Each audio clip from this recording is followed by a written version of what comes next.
Part 1, Beneath the Stacks. Chapter 1, The Floor That Shouldn't Exist. The rain had been falling for 3 days straight, turning the stone paths of Halden University slick and reflective. Students hurried across campus with hoodies tied around their faces, shuffling through puddles and broken umbrellas. But beneath the noise, beneath the rushing of water and slamming of dorm doors, something deeper stirred inside the oldest building on campus. The Edwin L. Harrow Library. To most, it was simply Harrow. To faculty, it was a relic barely holding itself together. To the handful of students who worked late nights, it was a mausoleum of forgotten books and flickering lights.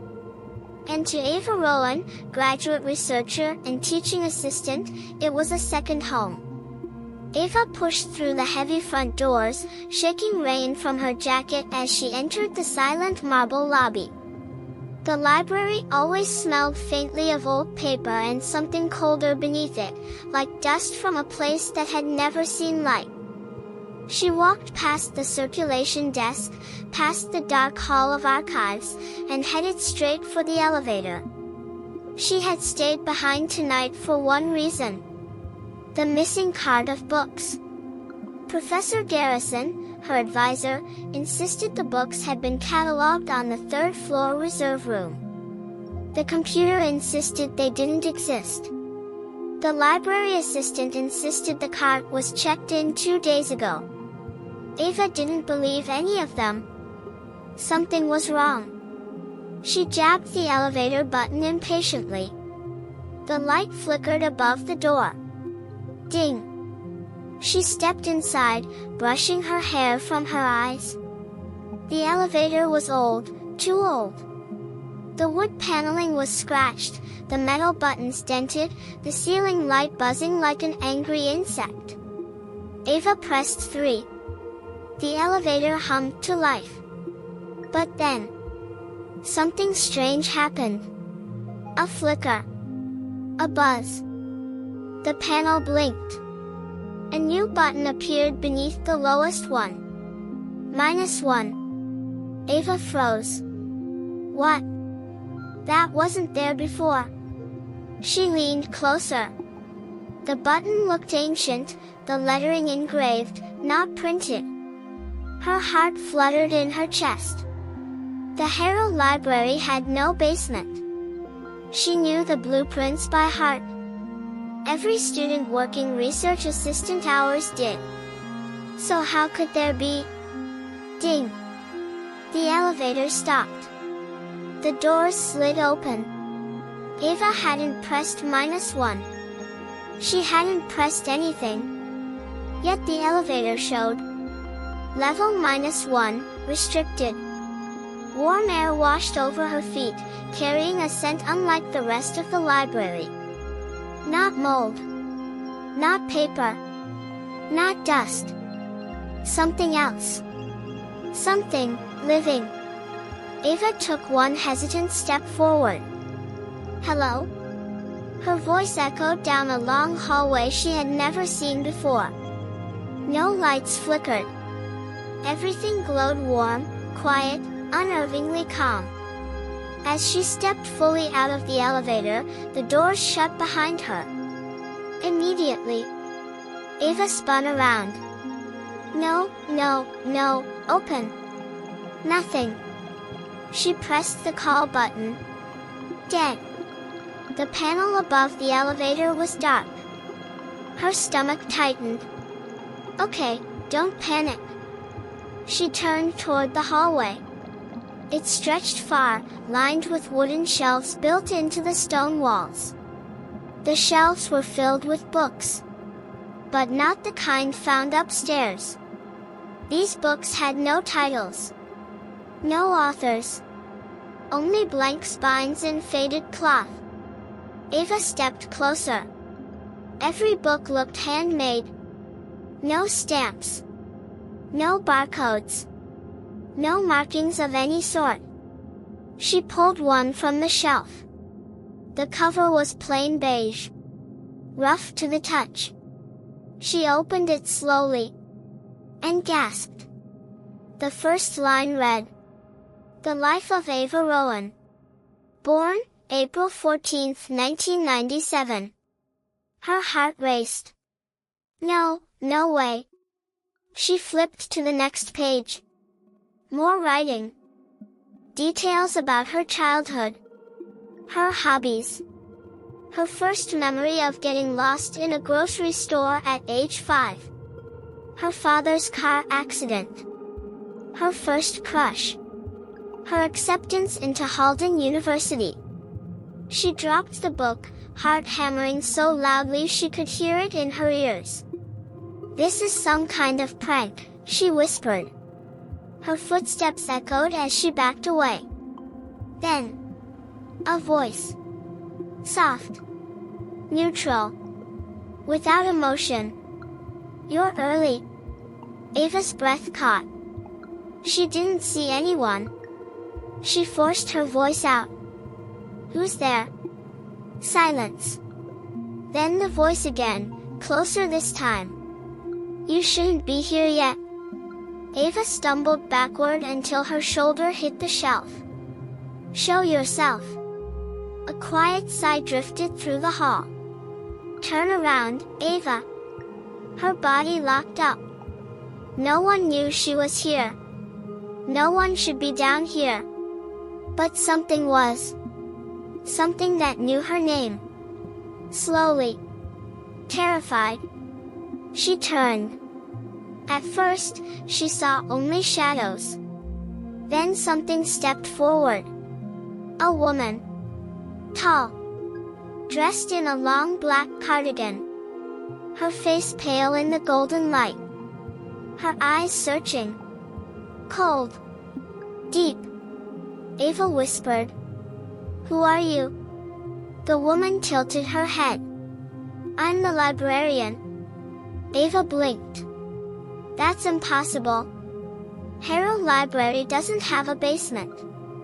And it certainly doesn't have." "Yes," the woman cut in. "Your maps don't include this floor."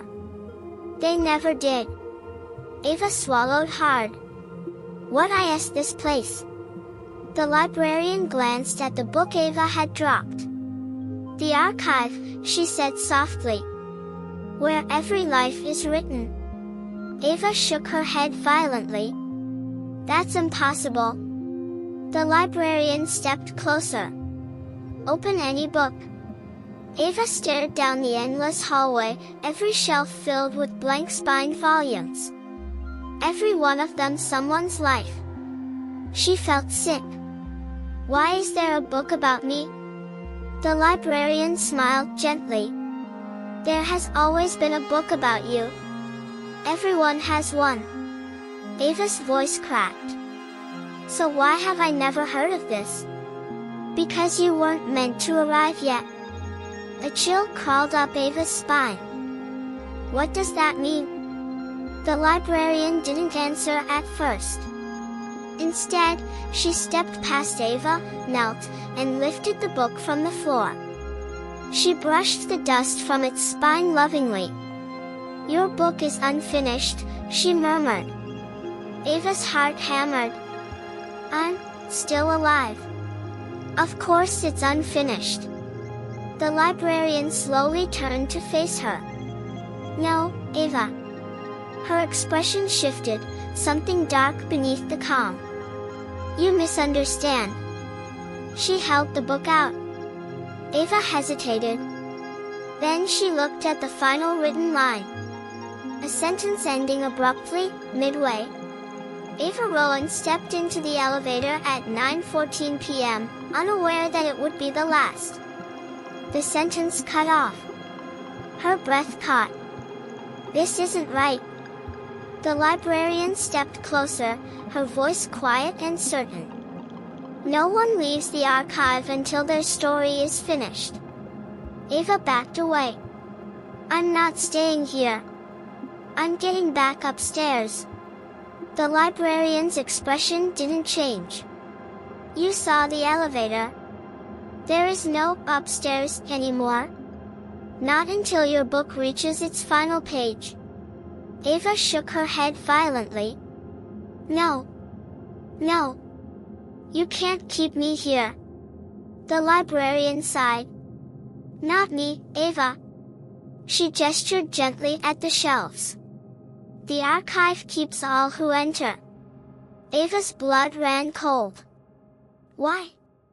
Why me? Because, the librarian murmured. Your ending has not yet been written. Ava turned to run. But the hallway changed. The shelves rearranged themselves. The stone walls shifted like sliding panels. The exit was gone. The elevator was gone. Everything familiar was gone. The librarian's voice echoed behind her. Find your ending, Ava Rowan. The lights dimmed. The silence deepened. And only then will the archive let you leave. Part 2, The Shelves That Move. Chapter 2, Rearranging Walls. Ava ran. Her sneakers slapped the stone floor as she sprinted down the dim hallway. Every shelf looked identical, same blank-spined books, same warm golden lamps, same unnerving silence. She turned left. Then right. Then left again. But the space changed around her. Shelves extended, contracting like ribs. Passages closed behind her. New ones opened. It was as if the archive itself were shifting, reshaping to keep her inside. Ava skidded to a stop, breath tight, hands shaking. No, no, no, this isn't real. This can't be real. A faint whisper drifted behind her. She spun. Nobody. The librarian was nowhere in sight. But the books. They hummed. A deep, low vibration rippled through the shelving, traveling through the floor and into Ava's bones, almost like a heartbeat. Ava backed into a shelf, clutching at a random book for balance. The book fell open at her feet. Her eyes widened. The handwritten page was dated 2 days in the future. It wasn't her handwriting. It wasn't anyone's handwriting she recognized. But the words chilled her. Ava Rowan wanders the archive, searching for an exit that does not exist. Ava slammed the book shut and stumbled backward. No, no, this is wrong. This is impossible. But she felt it. The archive wasn't metaphorical. It wasn't symbolic. It was literally writing her life in real time. A metallic clank echoed down the hall. Ava froze. The sound came from somewhere deeper. A rhythmic, heavy clicking, like gears in an ancient machine grinding to life. She wasn't alone down here. Something else was moving. Slowly. Deliberately. As if following her. Ava swallowed hard. Think.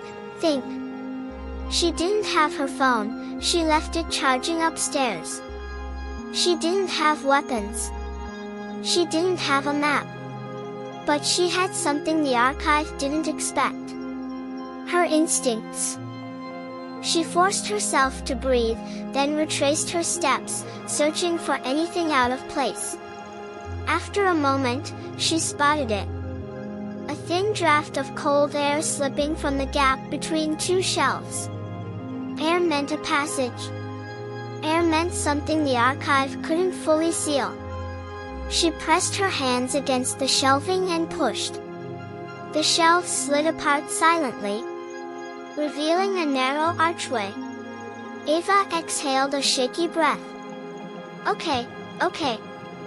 This is something. She stepped through. The air changed instantly. Colder, denser, as though saturated with the breath of people long gone. The lights dimmed behind her.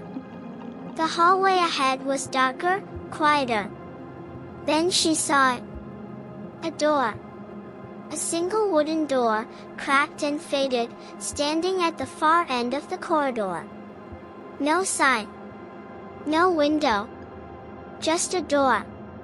Ava approached slowly. Her fingers trembled as she reached for the knob. Something whispered behind her ear. Ava Rowan. She spun around. Nobody. But her own book. The one she dropped back in the first hallway. Lay at her feet. Except it wasn't open to the first page anymore. It was open to the end. A new line formed before her eyes. Ava Rowan opens the wrong door. Ava gasped and jerked her hand back from the knob. The words darkened, ink spreading like spilled oil. And she is not seen again. Her pulse spiked. No, no, not this door. A crash echoed behind her. Books falling from shelves. The clicking gears grew louder. Something was coming. Ava grabbed the book from the floor and ran deeper into the hall. Past the forbidden door. Into the next branching passage. The archive thundered behind her. Something huge was shifting. But she didn't look back. Not yet. Chapter 3, The Map That Shouldn't Exist. After several turns, Ava collapsed against a shelf, panting, her legs trembling. The hall here looked different. Dustier. Older. Books stacked at odd angles as if untouched for decades. Ava held her book tightly against her chest. How do I get out of here? There has to be a way. As she caught her breath, she noticed something strange. A large object jutting out from the shelf. Not a book. A wooden cylinder. Ava pulled it free. It was a scroll. The parchment crackled as she unrolled it. Her eyes widened. It was a map. Of the archive. A map that should not exist. The parchment showed 7 sections. The Hall of Beginnings. The Hall of Memories. The Hall of Shadows. The Hall of Errors. The Hall of Echoes.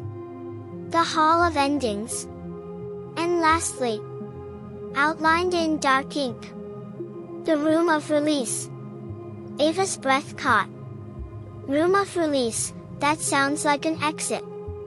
But there was a problem. The map wasn't static. The corridors shifted. Ink lines weaving, moving like veins under skin. The archive rearranged itself in real time. Ava stared in horror. It's alive. Suddenly, a cold hand grabbed the scroll from her grip. Ava screamed and stumbled back. The librarian stood over her. Silent, expression unreadable.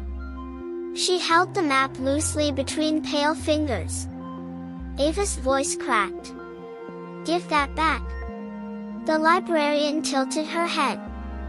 You weren't meant to find this. Ava glared. I want to leave. Show me the exit. The librarian stepped close, lowering her voice. There is no exit. Only endings. Ava snatched the scroll from her hand. I'll find one myself. The librarian didn't move. Didn't grab her. Didn't block her path. She simply whispered. Others thought the same. Ava froze. Others? The librarian nodded. Students. Professors. Researchers. Curious minds. Ava felt sick. How many? The librarian's expression softened. Almost sad. Enough that the archive grows heavier every year. Ava's pulse raced. And what happened to them? The librarian smiled faintly. They found their endings too. Ava backed away, shaking. No. Not me. She turned and ran again, clutching the scroll, the map rearranging in her hands, but still showing one fixed point. The room of release. She didn't know what it meant. Freedom, or death. But it was the closest thing to hope she had. Behind her, the librarian watched quietly, then whispered to the empty hall. She will learn. They all do. Chapter 4, The Hall of Shadows. Ava followed the map's moving lines through twisting passages until she reached a tall iron gate. Above it, carved into stone, the Hall of Shadows. Ava swallowed hard. This can't be worse than what's behind me. She pushed the gate open. Darkness swallowed her instantly. Her footsteps echoed. The air was frigid, colder than the rest of the archive. Her breath formed pale clouds. The lamps here flickered erratically. Then she saw them. Silhouettes. Dozens. Maybe hundreds. People-shaped shadows standing between shelves. Silent. Still. Watching. Ava froze, heart hammering. Hello. One shadow twitched. Just a fraction. Ava stumbled backward. No, please, stay there. But the shadows did not approach. They only whispered. Soft, layered voices. Help. Unfinished. Found me. Get out. Ava. Ava Rowan. She covered her ears and ran. The shadows writhed as she passed, whispering more urgently. Don't go. Finish it. Let us out. Avea. Then, the iron gate slammed shut behind her. The sound echoed through the hall like thunder. The shadows fell silent. Ava collapsed against the next wall, shaking uncontrollably. What the hell is this place? She unrolled the map again with trembling fingers. The ink shifted, the halls changing shape. But one corridor remained steady, leading straight toward the center of the archive. Toward the Hall of Errors. Ava exhaled shakily. Okay. If that's what gets me to the room of release, then that's where I'm going. She stood on unsteady legs, held the map close, and walked deeper into the archive that should never have existed. Part 3, The Books That Rewrite Themselves. Chapter 5, The Hall of Errors. Ava followed the shifting map deeper into the archive until she reached a long archway made of black stone. Carved above it, in cracked lettering, The Hall of Errors. A shiver ran through her spine. The air smelled different here, like burned paper and cold metal. She hesitated only a moment, then stepped inside. Instantly, she knew this part of the archive was wrong. Books were scattered everywhere. On the floor, on shelves, piled haphazardly in corners. Pages were torn. Ink was smeared. Some books had entire paragraphs scratched out violently. Ava picked one up. The title, handwritten in shaky script, read, The Life of Jonathan Cale, Error Log. Her breath caught. She flipped through the pages. Lines were crossed out. Entire chapters had been rewritten. Footnotes in red ink filled the margins. She read one note. Incorrect choice recorded. Rewriting event. Another entry. Subject attempted escape. Rewrite unsuccessful. Another. Subject erased. Ava dropped the book as if it were burning her fingers. What the hell? Something moved deeper inside the hall. She froze. It wasn't footsteps. It was the sound of pages turning. Fast, frantic, violent. As though someone were flipping through a book much too hard. Ava took a careful step forward. Books in this hall were dangerous. This much she already understood.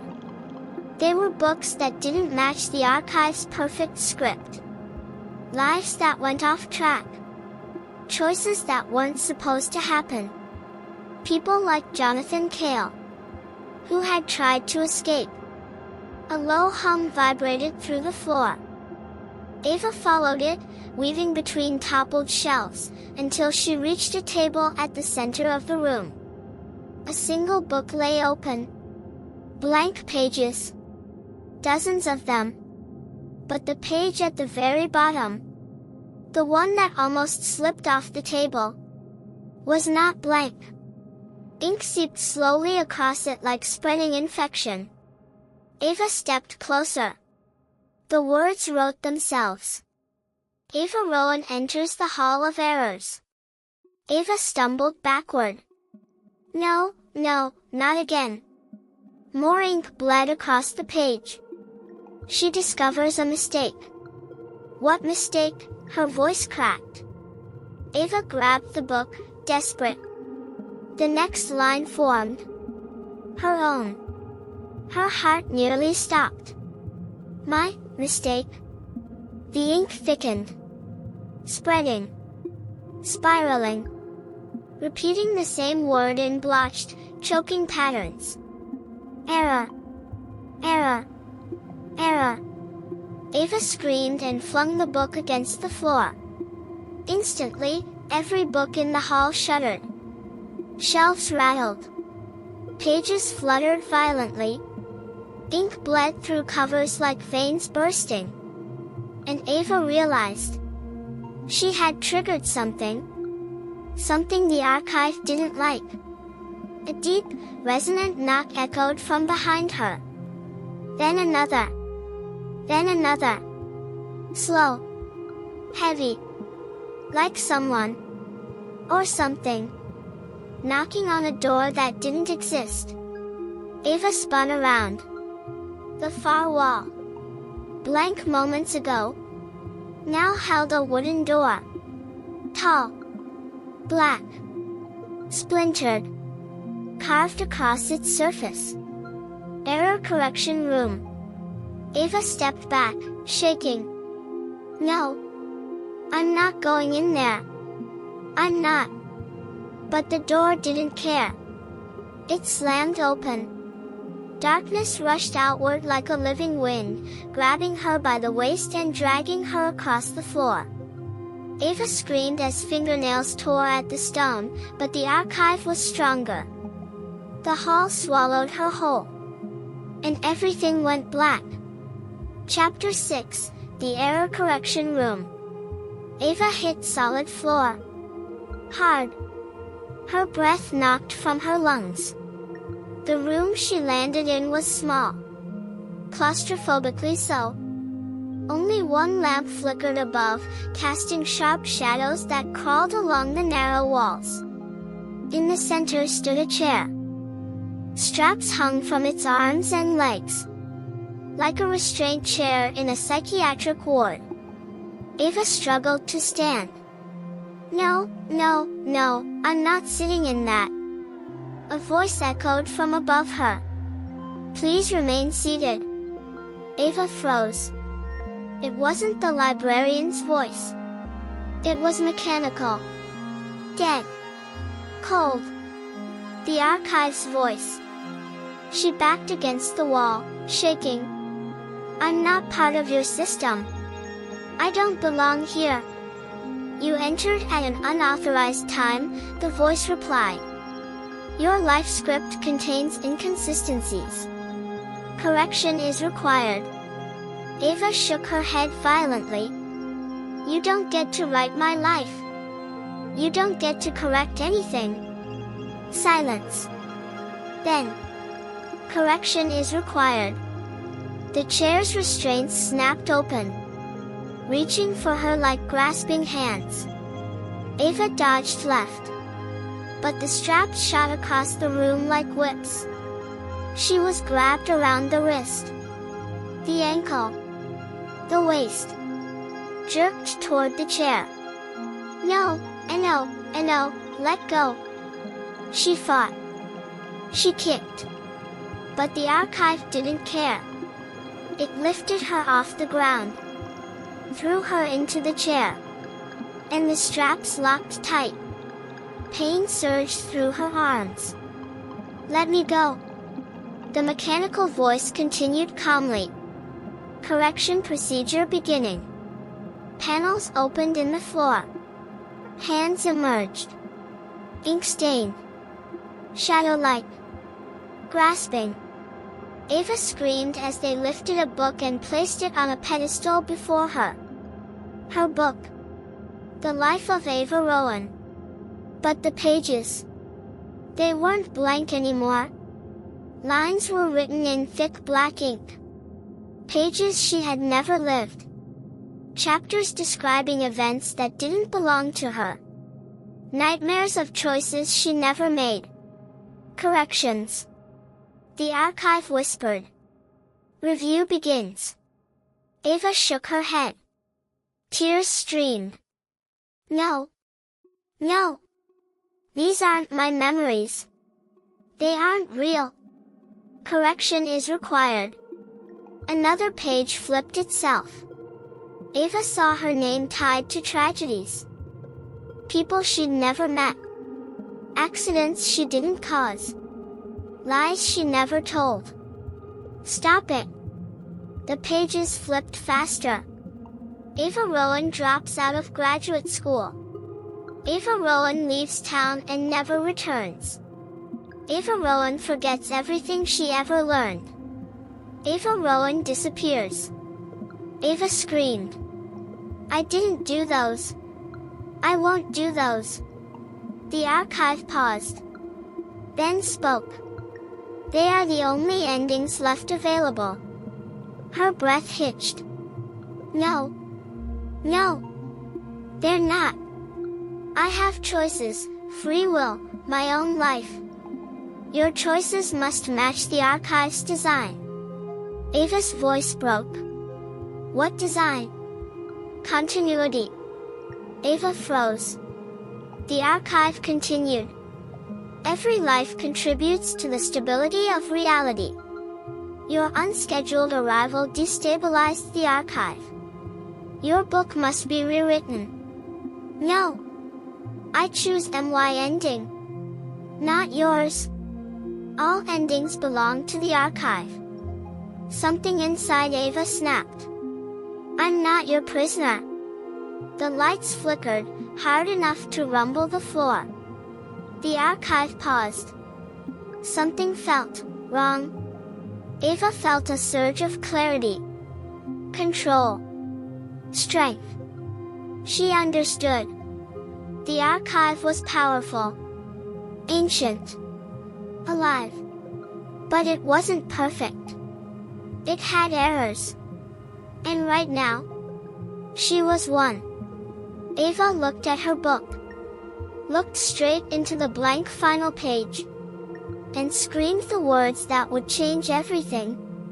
I reject this ending. The room exploded in light. The straps tore apart. The pedestal cracked. Her book slammed shut on its own. And the entire archive shook violently. The mechanical voice faltered. Pair. Or. Ava grabbed her book and sprinted toward the door as ink hands clawed from the floor, grabbing blindly. She dodged. Leaped. Crashed back into the Hall of Errors. Just as the correction room door slammed shut behind her, Ava fell to her knees, gasping. Alive. Free. For now. But she knew the truth now. The archive didn't just record lives. It controlled them. Unless she reached the room of release, her ending would not be her own. Ava clutched her book. I'm getting out of here. She stood, turned toward the map, and walked deeper into the archive. Toward the next hall. Toward the place no living person should ever see. The Hall of Echoes. Part 4, The Hall of Echoes. Chapter 7, Voices Behind the Shelves. Ava's lungs burned as she ran. The Hall of Errors had tried to correct her, to force an ending that wasn't hers, but she had torn free. The book was clutched against her chest like a talisman, heavy, warm, real. Her steps slowed as she entered the next corridor indicated on the moving map, the Hall of Echoes. The air here was different. Not the brittle cold of the Hall of Shadows or the metallic tang of errors. The Hall of Echoes smelled like rain on stone, and the faint copper scent that always preceded thunder. Shelves here were taller than Ava was used to, curving into archways that made the ceiling feel far away. The lamps cast a dim, bluish light. When she paused, the corridor answered, the sound of her breath, magnified, returned to her in layers that were not quite right. Her voice echoed back with a half-second delay, then again with a longer delay, like a conversation with someone farther and farther away. "Hello?" she called, feeling foolish. First reply, immediate, "Hello." Second reply, distant, low. Third reply, longer, low. Ava's skin prickled. The echoes were not mere reflections of sound. They were memory voices, snatches of conversations, arguments, apologies, laughter, ranging across decades. Each echo carried a timbre, a personal punctuation. It felt like stepping into other people's private aftersounds. As she moved deeper, the echoes became clearer, phrases she recognized, phrases she did not. A mother whispering, "I'm sorry," over and over, a student shouting, "You don't get it," laughter that dissolved into sobbing. Occasionally, a voice would speak her name and then trail away. Each echo left a residue, a faint smear in the air, as if spoken words had weight here. She kept checking the book, as though reading the margins might guide her next step. The map's ink shimmered, and the route to the room of release pulsed faintly blue. Ava paused at a bend. There, pinned to the edge of a shelf, was a photograph in a glass frame. The glass was fogged, but she could still make out the image, a young woman in graduation robes, grinning at the camera. On the back of the frame a name had been etched, Mara Kent, 2010. Ava felt a pull so sharp her chest tightened. Mara's smile felt painfully familiar, like something she had nearly remembered and then lost. She turned the frame over. A single line had been scratched on the back, neither printed nor inked. "Found what I was meant to forget." Underneath, a second line, almost invisible. "Room 7, Hall of Echoes." Ava swallowed. Somebody else had been in this corridor. Somebody who had left a breadcrumb. She looked up and realized the shelves around her were full of similar frames, each capturing a static, smiling life. Graduations, weddings, babies. Ava began to walk carefully, reading names, Mara Kent, Professor Ansel, June Park, each name accompanied by an uneasy note. As she reached for a frame, the image inside blurred. The face on the photo shifted, eyes unfocusing, smile drooping until the person looked older, frightened. The echo chords around her changed pitch, voices layered in a chorus of regret. From the corner of her vision, something moved. She turned, and froze. A figure stood between the stacks, half in shadow. He was not a silhouette but a person, wrapped in a long coat, shoulders hunched. He held something in his hand, an old tape recorder. "Who are you?"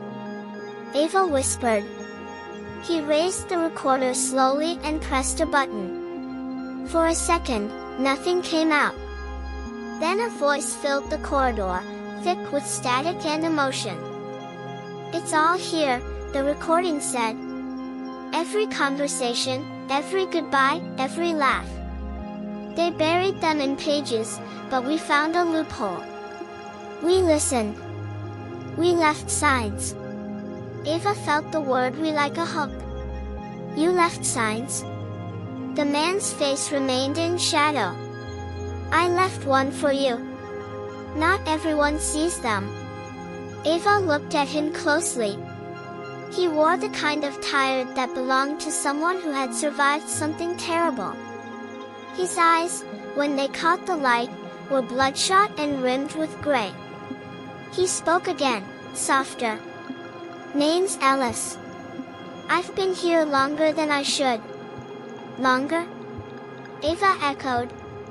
Alice smiled without humor. "I came down with a group, once. It was supposed to be a prank. We wanted to find the archive and make a story about it. The thing is, the archive doesn't like being made into a story. It prefers the living to be quiet companions. It took my friends. It took their voices.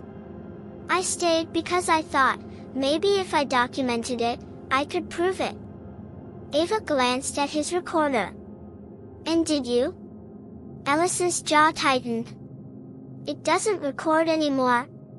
It only plays back what's already tracked. But I learned to listen. The echoes tell you where to find things, if you can interpret them." "How do you know about me?" she asked, clutching her book. Alice shrugged. "You made noise. That makes the archive notice. Besides, you have a breadcrumb. Mara Kent, it's hard to miss someone who leaves a photo with coordinates scratched on the back." "Did she leave because she escaped?" Alice looked away.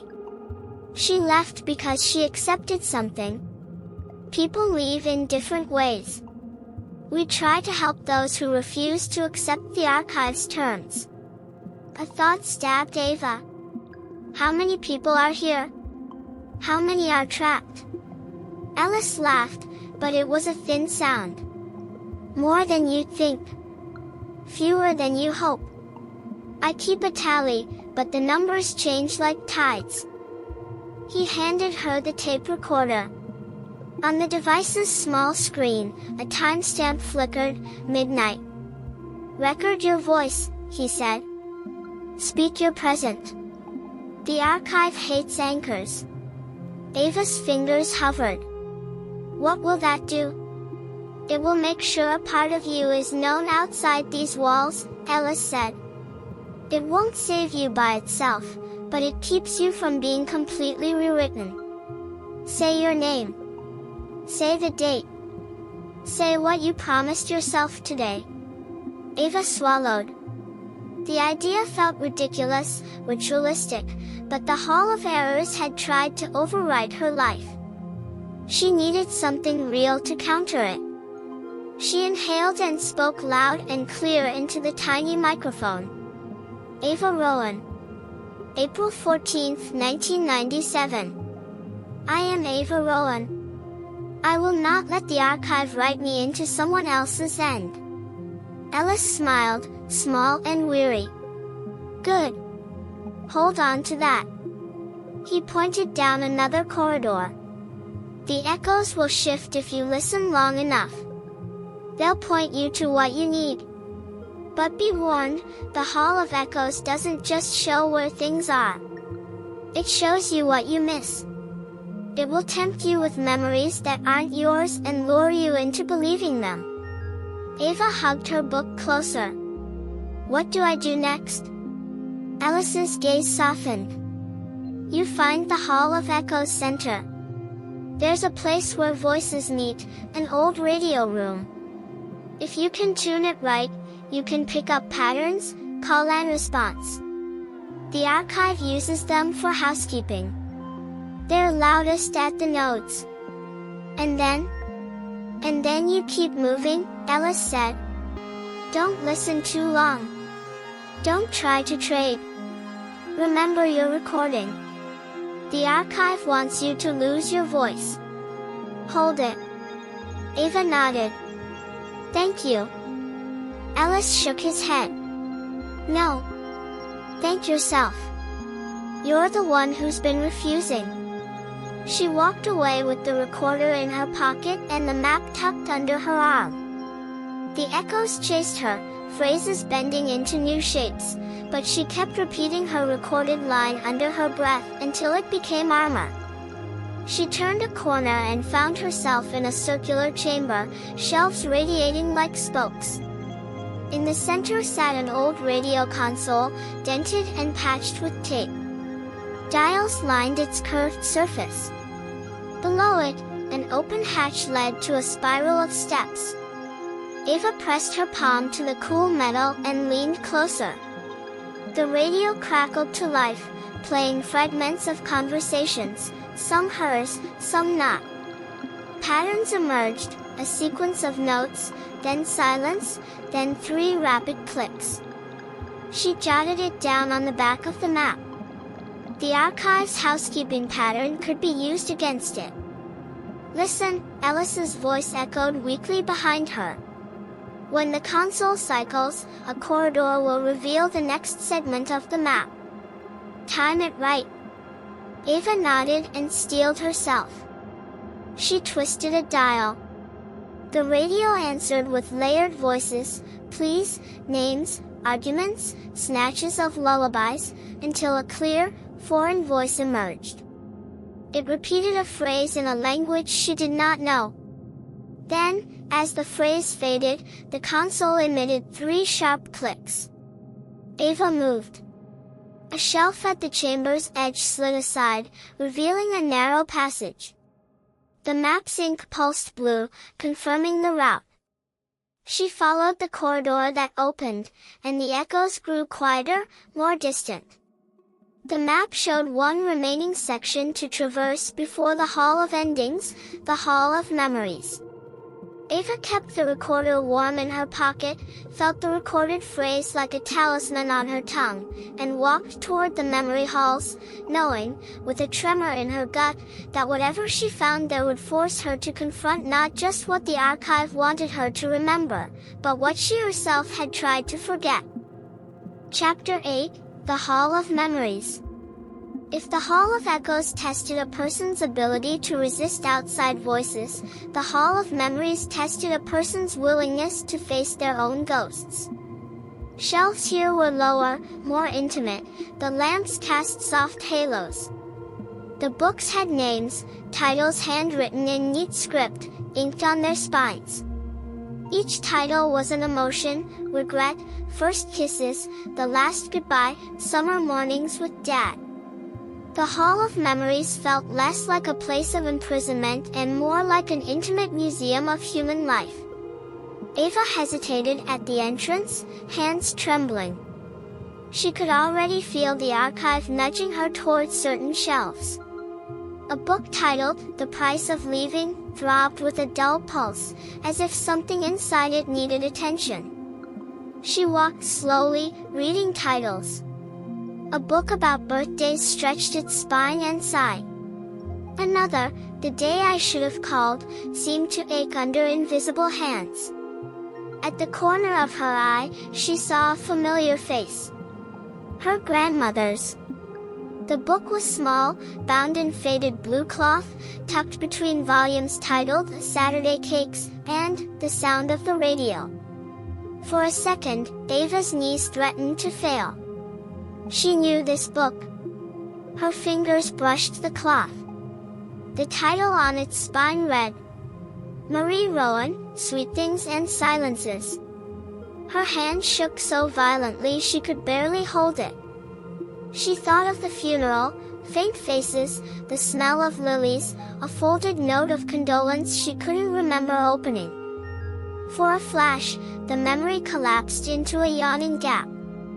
The archive had taken pieces. She lifted the book and opened it. Pages fluttered to life. The first line read, Marie Rowan hums when the bread is ready. Ava's throat constricted. She had seen that image once, an old photograph of her grandmother at a kitchen counter, but she couldn't hear the hum. The page continued with small domestic details, favorite recipes, nicknames, small scoldings, the rhythm of everyday life. Each line coaxed a memory back into being as if the book donated its contents to her mind. She tasted sugar on her tongue, felt flour under her nails, smelled coffee steeping. Tears spilled down her face. The archive wasn't only a prison. It was, perversely, a reservoir. As she read, memories crept back to her, warm, precise, unbearably ordinary. She remembered her grandmother's voice saying, "Careful with that knife, Ava," and suddenly the tone, the cadence, the way the words had wrapped around the tiny house they'd shared were real again. But not all pages were gentle. Halfway through, a smear of darker ink bled across the text. Words shifted. Lines rearranged. A final sentence had been scribbled over until it was illegible. Ava set the book down with shaking hands. The regained memory felt precious and fragile.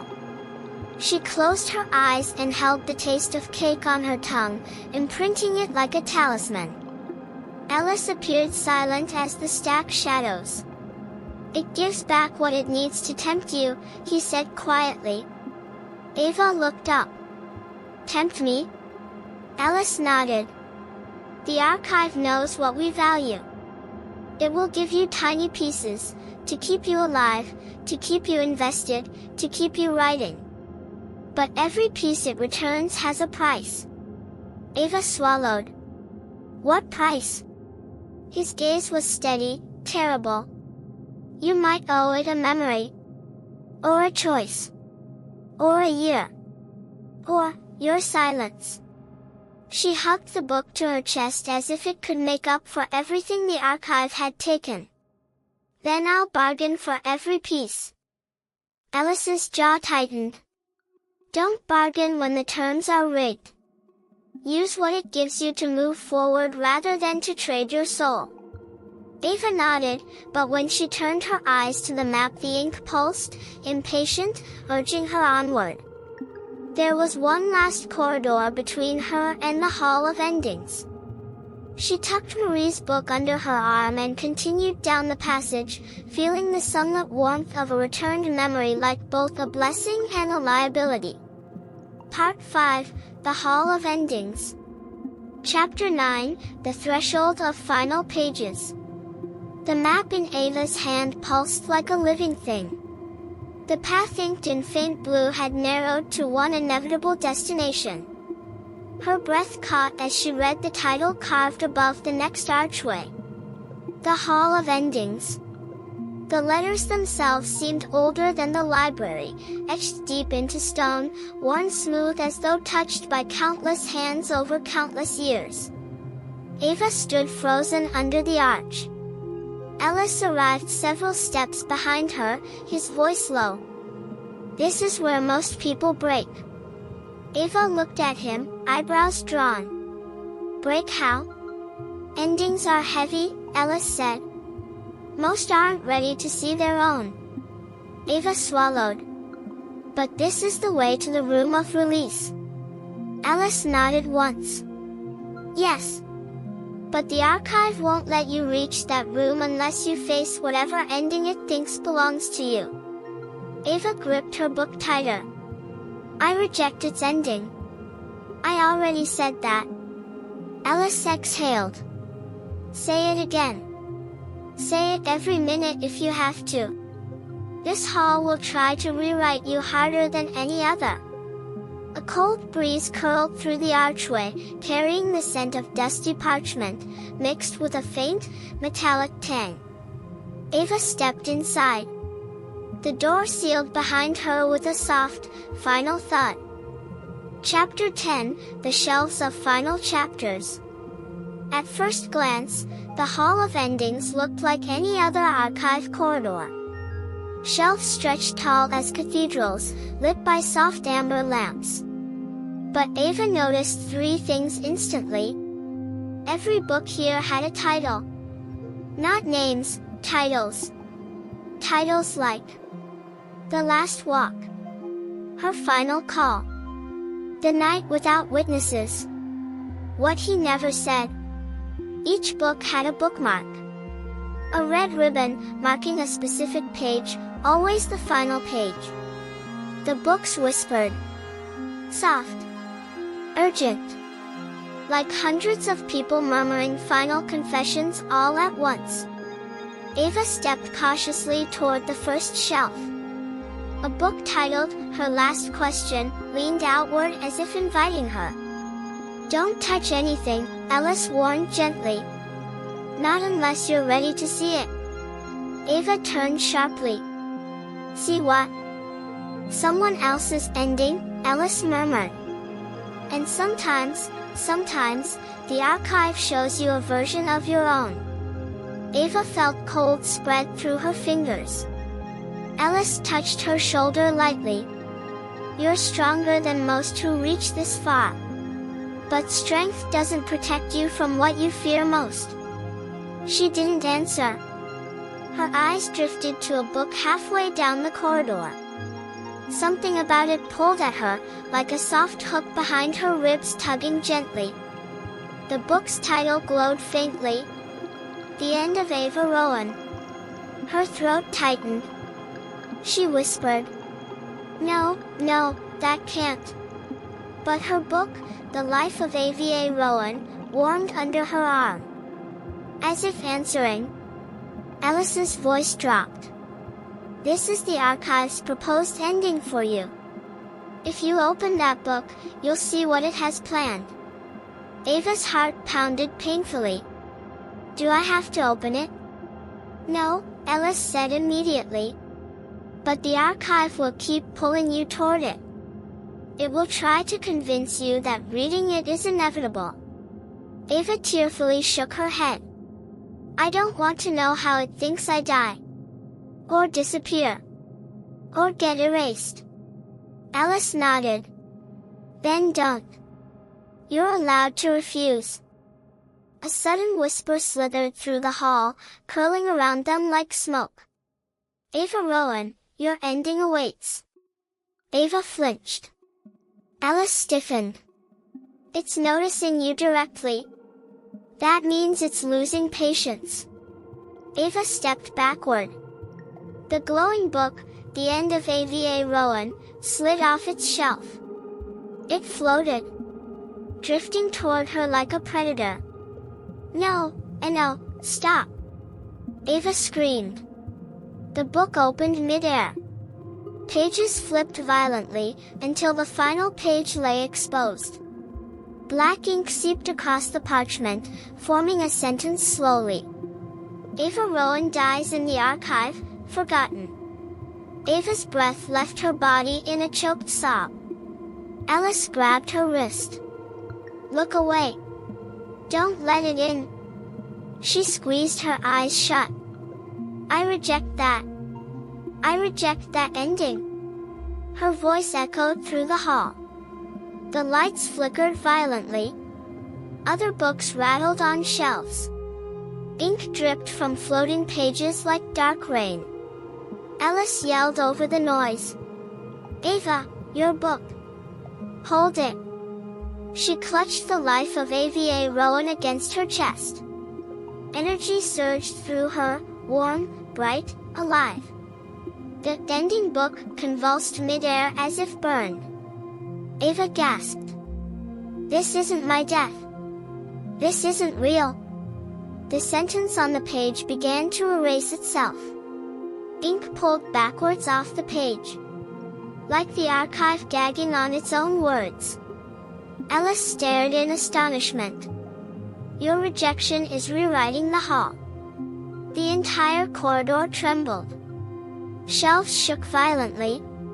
Books slid off, exploding into clouds of ink. Ava lifted her voice again. I choose my own ending.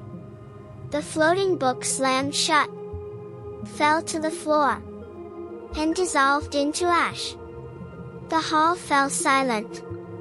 Then, a single door materialized ahead. A heavy oak door with iron hinges. Carved above it. The room of release. Ava's breath hitched. Alice whispered, "You did it. You forced the archive to accept your will." Ava smiled weakly, exhausted. But her relief was short-lived. Because the oak door opened on its own. And the librarian stood inside the doorway. Perfectly still. Perfectly expressionless. Her voice came soft but cold. "Ava Rowan. Your claim of free will has been acknowledged." Ava tightened her grip on her book. "I'm leaving. Now." The librarian nodded slowly. "You may attempt to enter the room of release." Ava narrowed her eyes. "Attempt?" The librarian's gaze didn't change. "Not all who reach the door are ready to walk through."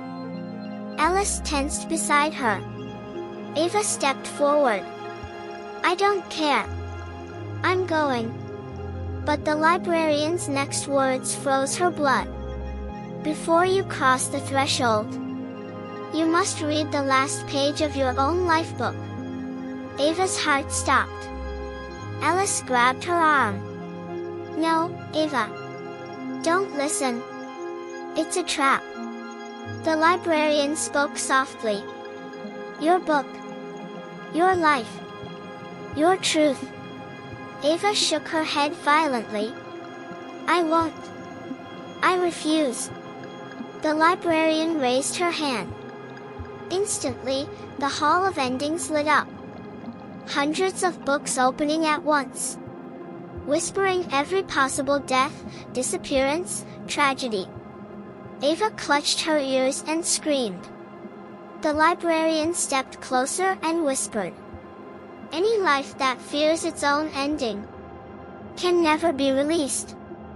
Alice stepped between them. "Ava, you don't have to read it."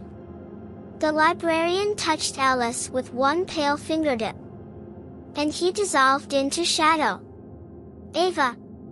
His voice echoed, fading, as his body unraveled like smoke.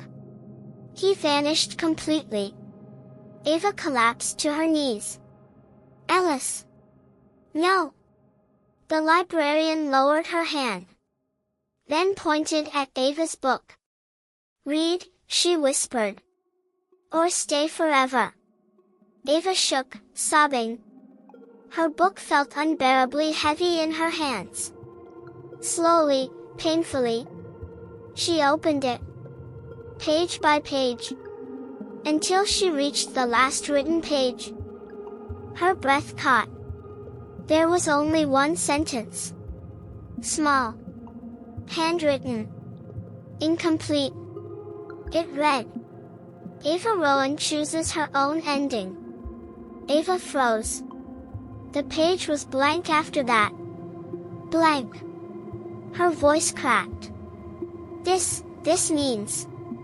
The librarian nodded. "Yes." Ava looked up at the room of release. "Then this story is mine." She stood, held her book, and stepped toward the door. The librarian did not follow. She smiled. And for the first time, Ava saw humanity behind her eyes. "Go, Ava," she whispered. "Leave the archive." Ava stepped through the doorway. Into blinding white light. Part 6, Release and Aftermath. Chapter 11, The White Room. The light swallowed her whole. It wasn't a light that hurt, no blast of heat or burning glare. It was a soft, endless white that felt like being inside an enormous page, blank, waiting, patient. Ava blinked until the whiteness resolved into the edges of a room. It was circular, low-ceilinged, and lined with shelves that gleamed as if newly polished. There were no titles here. No names. The air smelled clean, like pages turned for the first time. In the center, an old pedestal stood like an altar. On it lay a single ink-stained quill and an open sheet of heavy paper. The paper carried one line in faint, trembling ink. To finish is to remember what you choose. Ava's book felt impossibly heavy at her side. She stepped forward, each footfall making no sound. When she reached the pedestal, the air shifted, and a chorus, soft, relieved, rose around her. For a moment she could hear voices she'd met in the archive, alive and whole: Margaret Hale's gentle reproach, Hannah's laugh, Lucy's small wheeze of breath. The voices layered into one, a choir of fragile people. "You came," the librarian said from the doorway. She was not menacing now. Her cardigan hung the same way, but there was no cold in her face. Only an almost tired attention. Ava swallowed. "Am I out?" The librarian's eyes held storms. Out of the halls, perhaps. But not without a task. Ava's pulse went tight. "The archive gives back fragments," the librarian said. "It keeps others until someone offers a final choice. This room is where endings are agreed upon. You may write your final line, or refuse it. But you must understand what refusal costs."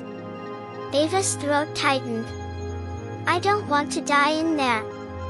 I don't want to be another shelf." "No," the librarian said. "You do not. But everything in the archive seeks a form of permanence. To release it is to distribute it, let go of its hold. Some memories will return to their owners. Others will disperse. Some things will never be fully recovered. That is the trade." Ava looked down at the quill and then at the blank paper. She wanted to run back through the oak door into the warm lamp-lighted shelves of endings and tear it all to pieces. Instead she set the book down and forced herself to breathe. "Write," the librarian said softly. "Write the ending you want. Make it true." Ava picked up the quill. It trembled in her hand as if alive. She thought of Alice and the recorder, of Marie's kitchen hum, of Hannah's final scribbled plea, of the correction room straps and the ink hands. She thought of the way the archive had tried to make her small, how it had offered pieces to tempt and then demanded payment. The first words she wrote were not about escape. They were about choice. Ava Rowan chose to end the archive. She paused, ink beading at the tip. The phrase felt enormous, ambitious, almost ridiculous. She kept writing. She wrote of refusing to be rewritten, of honoring the voices the archive had stolen. She wrote an instruction, that the archive's records were to be returned, released, not kept, not hoarded. She wrote the mechanics she had gathered, echoes as anchors, the nodes at the radio console, the map's mutable lines. She wrote the names of people who had been taken, as many as she could remember: Margaret Hale, Hannah McAllister, Lucy, Jonathan Cale, Mara Kent, Ellis. As she wrote each name, a warmth threaded through her chest, a memory she'd only glimpsed returned full. For a breath she felt them with her, not as lost items but as living presence, someone's laugh, a string of a lullaby, the thump of a child's heartbeat. When she reached the last line she allowed herself, she did not write herself dead. She wrote an end for the archive. So long as any life chooses to refuse the archive's arrangement, the archive's hold shall loosen. The archive shall return its holdings, and any who wish to go free shall go. Those who choose to remain with their memories may do so knowing they were given freely. The quill shuddered. The paper drank the ink. A hush filled the white room. The librarian closed her eyes for a beat, and for the first time Ava saw something like relief on her face. "Now," the librarian said, voice thin, speaking aloud. Ava's mouth felt like sand. She read the lines out, slow, deliberate, with the recorder's voice in her ears as an anchor. As she spoke, the words did something she had not expected. They stitched the archive's raw, hungry machinery to human will. The white room pulsed, the quill's nib glowed, the names she had written shivered and rose like motes of light. Each name zung through space and time to where the book with that person waited, on a shelf, in a hand, or inside some human heart. Something enormous moved. Far away, a sound like a long unwound reel, books in distant halls snapped open. Shelves trembled.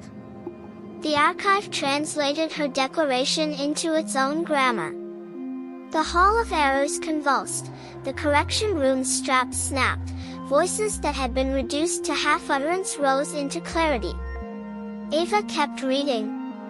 By the time she reached the final line, the white room rattled. The quill fell from her fingers as if too heavy to hold. The paper lifted like a flag. The world outside, the lamplit endings, the shadowed shelves, sounded like wind in a corridor. Then, with a sound like a dozen soft sighs released at once, the archive changed. Chapter 12, The Unmaking. Ellis's voice echoed in the Hall of Echoes, but now it sounded whole. He wasn't a blurred figure anymore. He was a person, moving. People in distant halls staggered as memories that had been fixed as artifacts of the archive flowed back into them as gifts. A man who'd been a photograph in the Hall of Echoes, Mara Kent, felt a memory come back, the smell of rain on asphalt, the acceptance email from her graduate program. Another person, Jonathan Cale, felt the sensation of the wind that had been stripped away. He wept, unexpectedly, in a corner of the Hall of Memories. The correction room howled as false pages inked over themselves and rolled back, the violent process unspooling. The straps shrieked and dissolved. The hands that had grabbed Ava receded into the floor like shadow mist. The archive did not simply collapse. It negotiated the truths Ava had written, but not without resistance. Wherever it had grown heavy with hoarded endings, it convulsed, tearing at itself. Ink ran like tears down spines. Books that had once whispered someone's last breath now chattered like freed sparrows. People who had been dimmed lit up. Some fell to their knees and laughed. Some screamed in raw, disoriented grief as memory returned piecemeal, joys and traumas coming back at once, not always tidy, not always welcome. Ava staggered out of the white room into the Hall of Endings. The librarian followed, and they watched an orchestrated chaos bloom across the archive. In the distance, Ellis ran toward them, hair on his face wild, eyes clearer than Ava had ever seen them. "You did it," he shouted, breathless. "You actually did it." Ava could only nod. She tasted dust and adrenaline. But the archive had one final bargaining chip. For years, decades, its sentience had tasted the warmth of human fear and learned it well. It had learned to bargain in subtler currencies. As the free memories flowed back to people, some shelves began to glow with empty spines that demanded filling. The archive wanted a new kind of offering, one made by choice rather than theft. The librarian turned to Ava. Her voice trembled. "Some will choose to stay. The archive will offer sanctuary to the fragile, the lonely, things the world does not give back. The archive's nature will persist in those willing to be its guardians." Ava understood then that not everyone would want to leave. The archive had become, for some, home, the only place they'd had where their sorrow had been preserved with careful practice. To force them out would be violence too. I won't force anyone, Ava said. No more takings. Alice placed the recorder in her hand. You kept your voice. You anchored us. Ava let herself weep then, tears for the people who'd been taken and returned, tears for those who would choose the quiet company of shelves instead of the messy world beyond. She thought of Marie's kitchen hum, of Hannah's laugh, of Lucy's small bed. She thought of the librarian, whose years of tending had become both cruelty and mercy. The archive unraveled not as destruction but as redistribution. Books that had been prisons became offerings. The Hall of Echoes became a place where voices could be heard without being owned. The correction room was repurposed as a workshop where volunteers, students, town residents, and those who had chosen to stay, helped people reclaim broken memory strings, to stitch what had been torn back together. Chapter 13, The Exit. Outside the library, rain still fell on Halding University. The campus smelled like wet stone and new beginnings. Ava stepped out of the Harrow doors for the first time in what felt like weeks. Though the sun was low and golden, the world seemed newly fragile and bright. She did not run. She walked slowly down the main path, the recorder in her pocket and the map rolled and tucked in her jacket. The map had been the archive's only attempt at a literal pathway. Now it sat like an artifact of what she'd survived. Students glanced up at her, some faces familiar from the library late-night shifts. They didn't know. They couldn't, and she would not unload the archive onto them as some sensational story. There were truths better told gently. Alice met her on the stone steps. He was thinner, older by some measure of grief. He offered his shoulder. How many? She asked. He shrugged. Enough to make the archive a different thing. Some stayed. Some left. The librarian, she's chosen to stay as a custodian. She said she'll help those who prefer the archive's peace, while others will leave with memory in hand. I counted names as they walked out. I don't think we can ever quantify it. Ava laughed, a shaky sound that turned into something fuller. You kept account? He smiled. Old habit. I loved numbers before I loved ghosts. She considered the map. Will anyone else find that hidden -1 button? Alice looked at the Harrow doors behind them. Maybe. Maybe not. The archive rearranges for its own safety. But now that people have their memories back, they can decide whether to keep anything of it. The library will remain old and complicated. That's its nature. But its predatory hunger is over. Ava's fingers brushed her pocket and the recorder hummed, her voice clear and present on the device. She had anchored herself, she had given names back their echoes. She had not survived without cost. There were slivers of blankness still in her mind, tiny, folding wounds, but the big things were returning. The grandmother's hum, the smell of cinnamon rolls, the way summer light sat on a kitchen table. She breathed in the rain and exhaled. Write it, Alice said suddenly. She understood. Not the archive script. Not a sensational piece. A story that told what the archive had been, what it had taken, and how choices unmade could still be reclaimed. A careful memoir that honored people's agency. Ava nodded. She would write the book. She would teach others how to listen. She would help people who wanted to untangle the threads the archive had knotted into them. She would keep the recorder and the map as relics, but she would not fetishize the dark. The archive's horrors would be used to show how fragile memory is, and how dangerous it can be when hoarded. Alice squeezed her hand. Tell it the way it is. Then, Then we can rebuild. She looked back at the library, its windows smoke-streaked, but its doors open. People emerged, some clutching books, some carrying nothing at all, blinking at the rain as if seeing weather for the first time. Some paused at the threshold, looked back, and then turned their faces to the campus as if choosing where to go. Ava thought of the librarian, the quiet custodian who'd taken care of shelves before she'd been a taskmaster. She stepped forward, raised her hand in a small salute, and then walked down the path toward the dorms. She had a thesis to finish. A story to write. Names to read aloud for people who could not yet hear them. And a life to live that would not be a footnote in a stranger's shelf. She felt, finally, that she had it, choice, messy and human and difficult. Rain hit the pavement. She opened her umbrella as if welcoming the ordinary. Behind her, the Herald Library exhaled, not hungry anymore, but perhaps a little sad.